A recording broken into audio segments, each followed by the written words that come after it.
ಮಾನ್ಯ ಸಭಾಧ್ಯಕ್ಷರೇ, ತಾವು ತಂದಿರತಕ್ಕಂಥ ಸಂತಾಪ ಸೂಚನೆಗೆ ಬೆಂಬಲವನ್ನು ವ್ಯಕ್ತಪಡಿಸ್ತಾ ಹಿರಿಯರಾಗಿರ್ತಕ್ಕಂಥ ಬೆಳ್ತಂಗಡಿ ವಿಧಾನಸಭಾ ಕ್ಷೇತ್ರದ ಮಾಜಿ ಶಾಸಕರಾಗಿರ್ತಕ್ಕಂಥ ಈ ಮನೆಯ ಮುಖ್ಯ ಸಚೇತರಾಗಿ ಕೆಲಸವನ್ನು ನಿರ್ವಹಿಸಿರ್ತಕ್ಕಂಥ ಕೆ ವಸಂತ್ ಬಂಗೇರ್ ಅವರು 8/5/2024 ನಿಧನವನ್ನು ಹೊಂದಿರ್ತಾರೆ. ವಸಂತ್ ಬಂಗೇರ್ ಅವರು ದಕ್ಷಿಣ ಕನ್ನಡ ಜಿಲ್ಲೆಯಲ್ಲಿ ಹಿಂದುಳಿದ ಸಮಾಜಕ್ಕೆ ಮತ್ತು ಇಡೀ ಜಿಲ್ಲೆಗೆ ಒಂದು ಆದರ್ಶವಾಗಿರ್ತಕ್ಕಂಥ ನಾಯಕತ್ವವನ್ನು ಕೊಟ್ಟಿರ್ತಕ್ಕಂಥ ಹಿರಿಯ ರಾಜಕಾರಣಿಯವರು. 1983ರಲ್ಲಿ ಮೊದಲ ಬಾರಿಗೆ ಭಾರತೀಯ ಜನತಾ ಪಾರ್ಟಿಯ ಶಾಸಕರಾಗಿ ವಿಧಾನಸಭೆಯನ್ನು ಪ್ರವೇಶ ಮಾಡಿ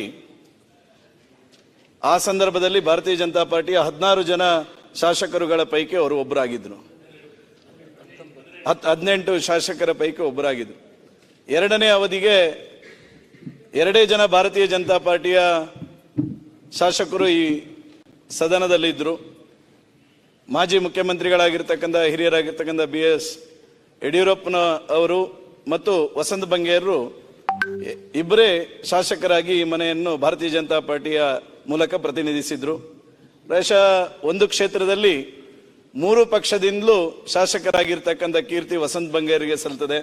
ಭಾರತೀಯ ಜನತಾ ಪಾರ್ಟಿಯ ಶಾಸಕರಾಗಿ, ಜನತಾ ದಳದಲ್ಲಿ ಶಾಸಕರಾಗಿ, ಕಾಂಗ್ರೆಸ್ನಲ್ಲಿ 2 ಬಾರಿ ಶಾಸಕರಾಗಿ, ಸುಮಾರು 5 ಬಾರಿ ಶಾಸಕರಾಗಿ ಈ ಮನೆಯನ್ನು ಪ್ರವೇಶಿಸಿರ್ತಕ್ಕಂಥ ವಸಂತ್ ಬಂಗೇರರು ದಕ್ಷಿಣ ಕನ್ನಡ ಜಿಲ್ಲೆ ಮತ್ತು ಮಲೆನಾಡಿನಲ್ಲಿ 80ರ ದಶಕದಲ್ಲಿ ಮಂಗನ ಕಾಯಿಲೆ ಬಂದಂತಹ ಸಂದರ್ಭದಲ್ಲಿ ಅದರ ವಿರುದ್ಧ ಹೋರಾಟವನ್ನು ವಿಧಾನಸಭೆಯ ಒಳಗೆ ಮತ್ತು ವಿಧಾನಸಭೆಯ ಹೊರಗಡೆ ಮಾಡಿ ಮಂಗನ ಕಾಯಿಲೆ ನಿರ್ಮೂಲನೆಯ ದೃಷ್ಟಿಯಿಂದ ಸರ್ಕಾರ ಅದಕ್ಕೆ ಪ್ರತ್ಯೇಕವಾಗಿರ್ತಕ್ಕಂಥ ಆಸ್ಪತ್ರೆಯನ್ನು ಬೆಳ್ತಂಗಡಿಯಲ್ಲಿ ಪ್ರಾರಂಭ ಮಾಡಬೇಕೆನ್ನುವಂಥ ಪಟ್ಟನ್ನು ಹಿಡಿದು ಪ್ರಾಯಶಃ ಉಜಿರೆಯಲ್ಲಿ ಒಂದು ವಿಶೇಷವಾಗಿರ್ತಕ್ಕಂಥ ಶಾಶ್ವತವಾಗಿರ್ತಕ್ಕಂಥ ಮಂಗನ ಕಾಯಿಲೆಗೆ ಚಿಕಿತ್ಸೆಗೆ ಬೇಕಾಗಿರ್ತಕ್ಕಂಥ ಒಂದು ಆಸ್ಪತ್ರೆಯನ್ನು ನಿರ್ಮಿಸುವಲ್ಲಿ ಸಫಲತೆಯನ್ನು ಪಡೆದುಕೊಂಡಿರ್ತಕ್ಕಂಥವರು ಸನ್ಮಾನ್ಯ ವಸಂತ್ ಬಂಗೇರರು.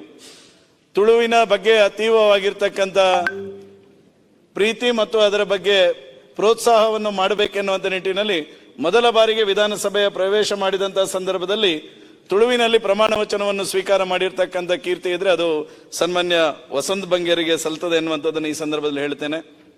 ನೇರ ನಿಷ್ಠುರವಾಗಿರ್ತಕ್ಕಂಥ ನಡತೆಯ ಮೂಲಕ ಅಧಿಕಾರಿಗಳಿರ್ಬೋದು ಅಥವಾ ಸ್ವಪಕ್ಷೀಯ ರಾಜಕಾರಣದ ಪ್ರಮುಖರಿಗೂ ತನ್ನ ನೇರ ನುಡಿಯ ಮೂಲಕ ಸಮಾಜದ ಸಮಸ್ಯೆಗೆ ಸ್ಪಂದನೆಯನ್ನು ಕೊಡ್ತಕ್ಕಂಥ ವ್ಯಕ್ತಿತ್ವವನ್ನು ವಸಂತ್ ಬಂಗೇರರು ಅಳವಡಿಸಿಕೊಂಡಿದ್ರು.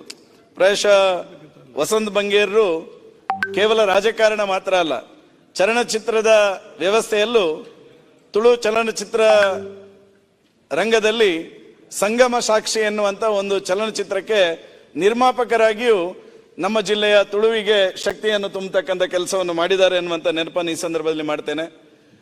ಬಡ ಮಕ್ಕಳಿಗೆ ಶೈಕ್ಷಣಿಕವಾಗಿರ್ತಕ್ಕಂಥ ಶಕ್ತಿ ತುಂಬಬೇಕೆನ್ನುವಂಥ ಕಾರಣಕ್ಕೋಸ್ಕರ ಗುರುದೇವ ಶಿಕ್ಷಣ ಸಂಸ್ಥೆಯನ್ನು ಪ್ರಾರಂಭ ಮಾಡಿ ಸಾವಿರಾರು ವಿದ್ಯಾರ್ಥಿಗಳಿಗೆ, ಬಡ ವಿದ್ಯಾರ್ಥಿಗಳಿಗೆ ಶಿಕ್ಷಣಕ್ಕೆ ಶಕ್ತಿಯನ್ನು ತುಂಬಿರ್ತಕ್ಕಂಥವ್ರು ವಸಂತ್ ಬಂಗೇರರು. ಆರ್ಥಿಕವಾಗಿರ್ತಕ್ಕಂಥ ಕ್ಷೇತ್ರಕ್ಕೆ ಶಕ್ತಿಯಾಗಬೇಕು, ಬೆಳ್ತಂಗಡಿಯಲ್ಲಿರ್ತಕ್ಕಂಥ ಒಂದಷ್ಟು ಯುವಕರಿಗೆ ಉದ್ಯೋಗಾವಕಾಶಗಳು ಸೃಷ್ಟಿಯಾಗಬೇಕೆನ್ನುವಂಥ ಕಾರಣಕ್ಕೋಸ್ಕರ ಗುರುದೇವ ವಿವಿಧೋದ್ದೇಶ ಸಹಕಾರಿ ಸಂಘವನ್ನು ಪ್ರಾರಂಭ ಮಾಡಿ ಸುಮಾರು 100 ಯುವಕರಿಗೆ ಉದ್ಯೋಗವನ್ನು ಸೃಷ್ಟಿ ಮಾಡಿ ಆರ್ಥಿಕವಾಗಿರ್ತಕ್ಕಂಥ ಶಕ್ತಿಗೆ ಒಂದು ಸಂಸ್ಥೆಯನ್ನು ಕಟ್ಟಿರ್ತಕ್ಕಂಥವರು ಸನ್ಮಾನ್ಯ ವಸಂತ್ ಬಂಗೇರು ಎನ್ನುವಂಥದ್ದನ್ನು ಈ ಸಂದರ್ಭದಲ್ಲಿ ಹೇಳ್ತಾ ಇಡೀ ಜಿಲ್ಲೆಗೆ ಒಂದು ಒಳ್ಳೆಯ ರೀತಿಯಾಗಿರ್ತಕ್ಕಂಥ ನಾಯಕತ್ವವನ್ನು ಕೊಟ್ಟಿರ್ತಕ್ಕಂಥವರು ಸನ್ಮಾನ್ಯ ವಸಂತ್ ಬಂಗೇರು ಅವರು ಇವತ್ತು ನಮ್ಮನ್ನು ಅಗಲಿರ್ತಕ್ಕಂಥದ್ದು ಇಡೀ ತಾಲೂಕಿನ, ಇಡೀ ಜಿಲ್ಲೆಯ ಜನರಿಗೆ ಅತೀವವಾಗಿರ್ತಕ್ಕಂಥ ದುಃಖ ಆಗಿದೆ. ನೀವು ಮಂಡಿಸಿರ್ತಕ್ಕಂಥ ಈ ಸಂತಾಪ ನಿರ್ಣಯದ ಸಂದರ್ಭದಲ್ಲಿ ಅವರ ಧರ್ಮಪತ್ನಿಗೆ, ಅವರ ಮಕ್ಕಳಿಗೆ ಮತ್ತು ಎಲ್ಲ ಕುಟುಂಬದವರಿಗೆ ಮತ್ತು ಎಲ್ಲ ಅವರ ಹಿತೈಷಿಗಳಿಗೆ ದುಃಖವನ್ನು ಭರಿಸತಕ್ಕಂಥ ಶಕ್ತಿ ಇದೆ, ಪರಮಾತ್ಮ ಕರುಣಿಸಲಿ ಅನ್ನುವಂಥ ಮಾತನ್ನು ಹೇಳ್ತಾ ಈ ಸಂತಾಪ ಸೂಚನೆ ನಿರ್ಣಯಕ್ಕೆ ಬೆಂಬಲವನ್ನು ವ್ಯಕ್ತಪಡಿಸ್ತೇನೆ.